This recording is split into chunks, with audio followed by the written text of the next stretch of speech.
Ny mety ho toetry ny andro any an-dranomasina ny alahady fa 12 ny volana mars 2024 amin'ny enora maraina hatramin'ny alatsinainy fa 13 ny volana mars amin'ny enora maraina. Tsy misy ny fampitandremana ho an'ny toetry ny andro any an-dranomasina toy izao ary ny toetry ny androntsika ho an'ny morontsiraka atsinanany nosy tanjona bobaomby hatrany amin'ny tanjona angotsy, anorana malefaka indraindray ary ho avy atsimo atsinanana ny rivotra ka ho 20 ka hatramin'ny 30 kilometatra isan'ora.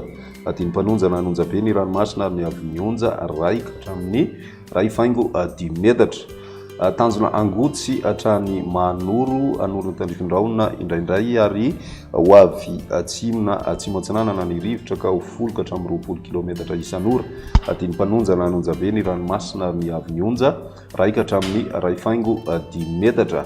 Manoro hatrany taolanaro anorana tandrifindraona vitsy amin'ny maraina ary avaratra atsinanana ny rivotra ka ho 10 ka hatramin'ny 20 kilometatra isan'ora. Hatratra 30 kilometatra isan'ora indraindray any atsimon'ny Vangaindrano.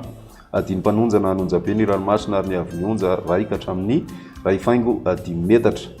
Taolanaro hatrany amin'ny tanjona vohimena andrahona vitsy ary ho avy atsinanana somary avaratra atsinanana ny rivotra ka ho 30 ka hatramin'ny 70 kilometatra isan'ora. Hatratra 570 kilometatra isan'ora indraindray ary anonja be moa ny ranomasina ka ny avy mionja ao anatin'izay dia mandidina ny ray faingo 10 ka hatramin'ny 2 metatra. Ho an'ny morontsiraka andrefa ny nosy kosa indray tanjona vohimena hatrany amin'ny tanjona ankabo maina ny andro amikabeny ary ho avy andrefana ny rivotra ka ho 10 ka hatramin'ny 20 kilometatra isan'ora. Dimy mpanonjana anonja be ny ranomasina ary ny avy mionja ray ka hatramin'ny ray faingo 10 metatra.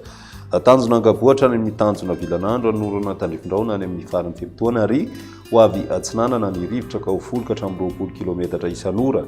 Ho avy andrefana kosa ny atoandro ka ho 10 ka hatramin'ny 20 kilometatra isan'ora hatrany. Ho avy atsimo ny rivotra ny alina ka ho 20 kilometatra isan'ora. Dimy mpanonja ny ranomasina ary ny avy mionja aotra faingo 10 ka hatramin'ny ray metatra. Tanjona vilanandro hatrany analalava anorana tandrifindraona amin'ny faran'ny fempotoana ary ho avy atsinanana ny rivotra ka ho 20 ka hatramin'ny 30 kilometatra isan'ora. Ho avy andrefana kosa ny atoandro ka ho 10 ka hatramin'ny 20 kilometatra isan'ora. Ho tonona dimy mpanonja ny ranomasina ary ny avy mionja ho latsaky ny aotra faingo 10 metatra.